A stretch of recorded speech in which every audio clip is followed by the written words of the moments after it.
Assalamualaikum dan selamat sejahtera.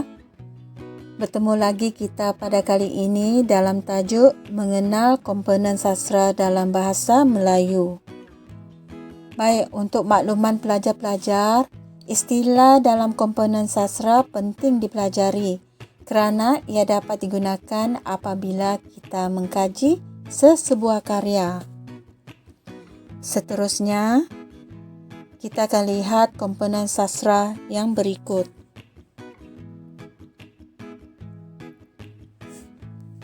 Baik, yang pertama, sinopsis. Ringkasan cerita yang merangkumi perkara-perkara penting dalam sesebuah novel atau cerita. Maksudnya, sinopsis ialah suatu ringkasan keseluruhan cerita yang dibuat untuk mendapatkan gambaran umum tentang sesuatu cerita atau perkara dalam sesebuah pengkaryaan. Misalnya dalam cerpen, drama, dan novel. Sinopsis juga penting bagi pembaca untuk membuat penilaian tentang kekalutan cerita yang hendak disampaikan. Yang kedua, tema. Persoalan utama yang hendak disampaikan oleh penulis dalam sesebuah karya. Maksudnya, tema ialah idea dasar atau persoalan utama yang menjadi dasar penceritaan. Tema juga dapat dinyatakan sama ada secara langsung, eksplisit, dan secara tidak langsung, implisit. Tema akan diperoleh apabila seseorang itu membaca keseluruhan cerita dalam sesebuah karya. Dan terdapat satu tema sahaja dalam sesebuah karya. Yang ketiga, persoalan. Idea-idea sampingan yang hendak disampaikan oleh penulis dalam karya mereka. Persoalan ialah sesuatu hal atau perkara kecil yang hendak diperkatakan dalam sesebuah genre sastra dan mempunyai kaitan dengan tema. Dalam sesebuah genre sastra, terdapat banyak persoalan yang hendak dipaparkan oleh penulis. Misalnya, dalam novel, terdapat persoalan yang sangat banyak berbanding dengan cerpen. Kesimpulannya, semakin panjang sesebuah karya, semakin banyak persoalannya. Dan persoalan yang timbul dalam sesebuah karya adalah untuk menghidupkan dan memperkukuh tema. Yang keempat, plot. Jalinan peristiwa atau cerita dalam sesebuah cerita yang terjadi atas sebab dan akibat. Terdiri daripada peringkat eksposisi atau permulaan, perkembangan perumitan, klimaks atau kemuncak cerita, dan peleraian atau penyelesaian masalah. Maksudnya, plot ialah suatu susunan jalan cerita atau peristiwa yang digambarkan dan diceritakan berdasarkan sebab dan akibat. Plot juga boleh dibina secara urutan kronologi dan tidak secara urutan tidak kronologi. Seterusnya, watak dan perwatakan. Manusia, binatang atau makhluk lain yang menjadi pelaku atau pelakon cerita yang dicipta oleh seseorang pengarang. Dan untuk makluman pelajar-pelajar, watak boleh dibahagikan kepada beberapa jenis, yaitu watak baik digelar protagonis dan watak jahat digelar antagonis. Watak utama, watak yang menjadi fokus utama yang menggerakkan sesuatu cerita, dan watak sampingan, watak pembantu yang peranannya lebih kecil daripada watak utama. Selain itu, watak dinamik, watak yang sentiasa berkembang dari segi aksi, pemikiran, penonjolan, serta keupayaannya. Watak bundar atau bulat, watak yang bersifat rumit, berkembang kerana mengalami pelbagai keadaan seperti konflik, suka, sedih, tekanan, dan sebagainya. Watak pipih pula watak yang tidak rumit dan berkembang, tetapi sekadar sebagai penonjolan dalam sesuatu genre sastra untuk memegang satu aspek atau peranan.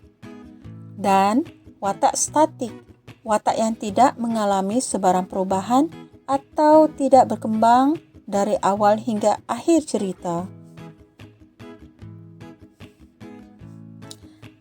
Latar, setting atau tempat yang menunjukkan lokasi dan gambaran atau suasana sesuatu peristiwa itu berlaku. Latar ialah keterangan tentang keadaan 3 perkara, yaitu masyarakat, tempat, dan masa terjadinya sesuatu peristiwa yang terdapat dalam sesuatu cerita. Untuk makluman pelajar-pelajar, latar sangat penting dan berperanan untuk mengembangkan watak dan pewatakan, tema, persoalan, dan plot. Latar tempat, misalnya, menerangkan tentang keadaan, suasana, peristiwa, ciri-ciri, dan sejarah di sesuatu tempat dalam cerita. Latar masa menerangkan tentang masa sesuatu peristiwa yang berlaku dalam sebuah cerita. Masa itu meliputi aspek saat, ketika, waktu, jam, zaman, musim, ataupun era. Dan latar masyarakat menerangkan tentang keadaan, suasana, aksi, cara hidup, amalan, agama, pekerjaan, dan pemikiran masyarakat yang berada di sesuatu tempat dalam cerita. Binatang juga termasuk dalam latar masyarakat. Baik, seterusnya kita akan lihat teknik penceritaan dalam teks sastra.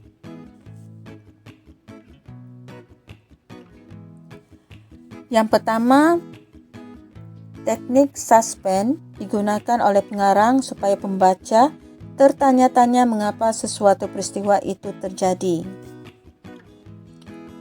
Maksudnya, dalam teknik ini, ia dapat menimbulkan kegelisahan, teruja, cemas, dan bimbang ketika menanti sesuatu berita atau menghampiri sesuatu klimaks. Teknik ini juga digunakan sebagai cara untuk menimbulkan keadaan tertanya-tanya dan perasaan ingin tahu dalam kalangan pembaca bagi menarik minat mereka untuk meneruskan pembacaan hingga akhir cerita. Kedua, teknik kejutan. Penulis memasukkan sesuatu watak secara tiba-tiba. Tujuannya untuk menimbulkan ketegangan perasaan. Yang ketiga, teknik dialog. Percakapan watak-watak sama ada dituturkan secara jelas atau perlahan kepada orang lain. Yang keempat, teknik monolog. Petuturan atau pengucapan watak secara bersendirian, seperti meratap, berdoa, dan perasaan watak. Teknik monolog dalaman. Percakapan atau petuturan di dalam hati, hanya dirinya yang mendengar atau memahami apa yang diucapkan. Maksudnya, ucapan atau kata-kata yang lahir dalam hati seseorang watak. Keadaan ini akan menampakkan watak itu bertutur seorang diri dalam hatinya untuk menunjukkan adanya pergolakan jiwa, tekanan perasaan, dan kekalutan fikiran.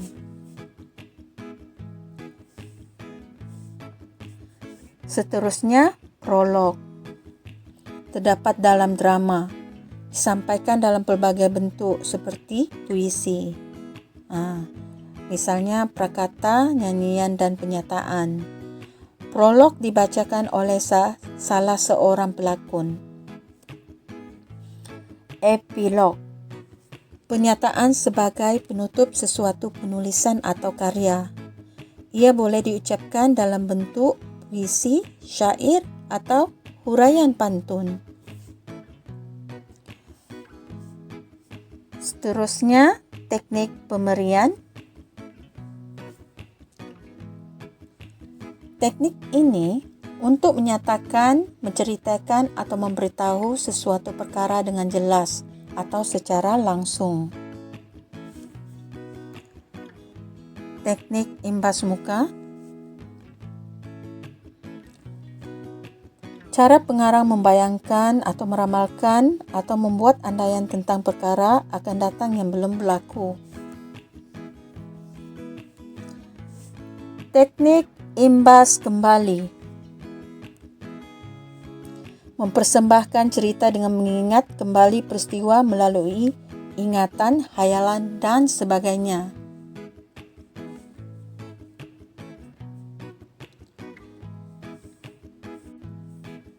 Kronologi. Kronologi ataupun urutan peristiwa yang mengikut perkembangan masa. Sudut pandangan. Cara pengarang meletakkan kedudukan dirinya ketika mengembangkan sesuatu plot. Sudut pandangan orang pertama. Kata ganti nama diri pertama. Contohnya, aku sering kali digunakan. Sudut pandangan orang ketiga. Pengarang meletakkan dirinya di luar daripada watak-watak atau pelaku-pelaku yang diceritakan. Pengarang kerap menggunakan kata ganti nama diri ketiga, yaitu dia dan mereka. Baik. Seterusnya, nada. Nada merupakan bunyi tinggi rendah atau tekanan suara ketika mendeklamasikan sajak. Jenis-jenis nada antaranya nada melankolik, murung atau sedih, nada romantis, percintaan atau keindahan, nada protes, tentangan atau sanggahan, nada sinis, mengejek atau mempersenda, nada patriotik, semangat kebangsaan.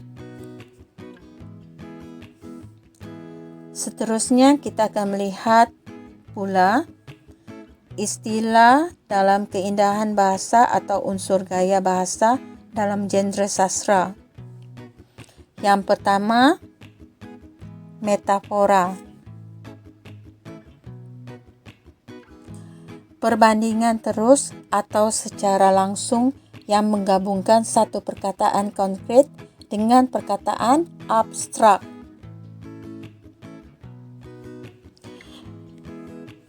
Baik.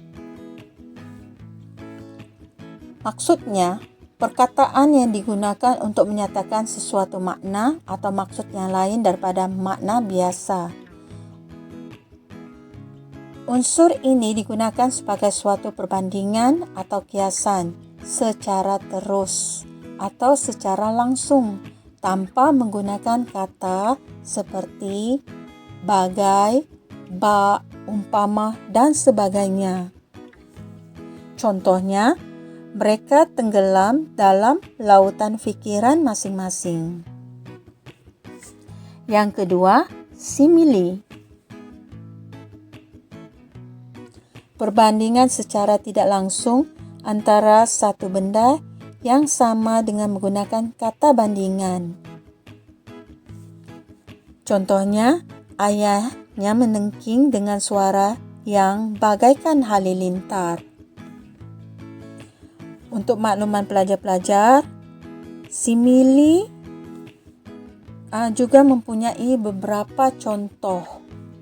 Antaranya penggunaan perkataan seperti persis, laksana, bak, umpama, bagai, dan sebagainya.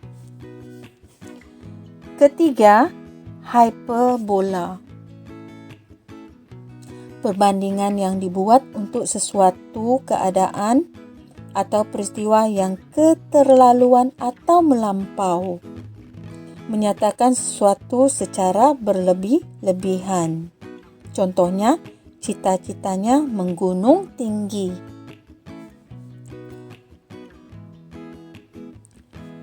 Baik, yang keempat, perlambangan atau simbolik.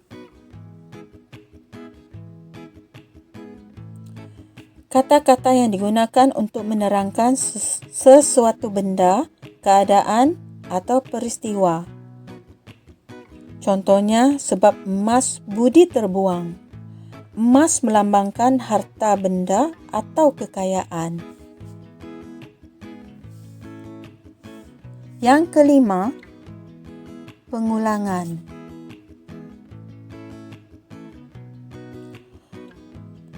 Unsur pengulangan berlaku pada kata, ungkapan, baris, atau rangkap. Keenam, anafora. Pengulangan kata pada awal baris, pantun, atau sajak. Contohnya, kawan ketawa ramai selalu. Kawan menangis seorang diri.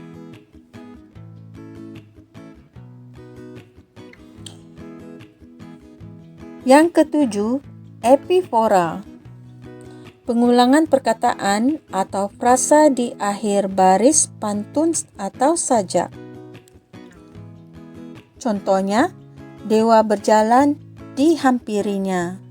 Naga yang besar didekatinya. Setelah naga mencium baunya, kepala diangkat ternganga mulutnya. Baik. Yang ke-8, repetisi. Pengulangan kata dalam baris atau ayat tertentu. Contohnya, muka mesti manis, mulut mesti ramah, hati mesti baik. Responsi. Pengulangan kata di tengah baris. Hari ini menugal jagung, hari esok menugal jelai. Hari ini kita berkampung, hari esok kita bercerai. Seterusnya, sinkof atau sinkope. Singkatan perkataan. Kenapa mata kau tuh? Contohnya, perkataan kau diambil daripada perkataan engkau. Perkataan tu diambil daripada perkataan itu. Hybrid, penggabungan kata daripada dua perkataan menjadi satu perkataan. Contohnya, takkan awak tak boleh jawab soalan ini, kata cikgu kepada Ramli. Takkan daripada perkataan tidak akan.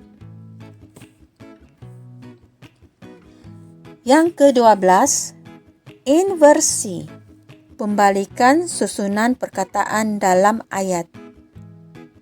Contohnya, terdiam Zulkifli memikirkan jawaban. Sepatutnya, Zulkifli terdiam memikirkan jawaban. Ke-13, personifikasi. Memberi sifat-sifat kemanusiaan, perorangan atau penginsanan terhadap objek yang tidak bernyawa. Contohnya, matahari tersenyum. Matahari merupakan unsur alam. Tersenyum adalah sifat manusia. Jadi di sini pengkarya menggunakan sifat manusia pada sesuatu benda. Ke-14, jeda. Hentian sejenak pada tengah baris semasa mendeklamasikan sajak. Tanda ini membawa tanda jeda atau pemanggalan.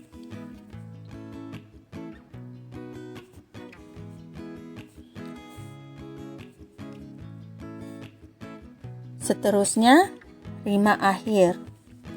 Pengulangan bunyi yang sama atau keselarasan bunyi pada kata atau suku terakhir sesuatu ayat atau baris puisi. Contoh, rima akhir ialah AB, AB, EE, EE, ABCD, ABCD, dan sebagainya.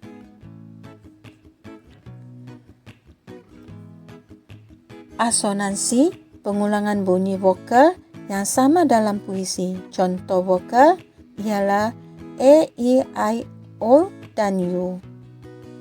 Contoh, pandai melompat, pandai berlari. Pengulangan huruf vokal E. Aliterasi, pengulangan bunyi konsonan yang sama dalam baris pantun atau sajak. Contohnya, kalau ada silap dan salah. Pengulangan konsonan L. Paradoks, unsur-unsur pertentangan yang nyata dengan pendapat umum. Contohnya, dalam kesepian di tengah ramai, telah menimbulkan pertentangan. Ke-19, onomatope, mengekalkan bunyi asal sesuatu benda. Contohnya, angin yang menderu-deru.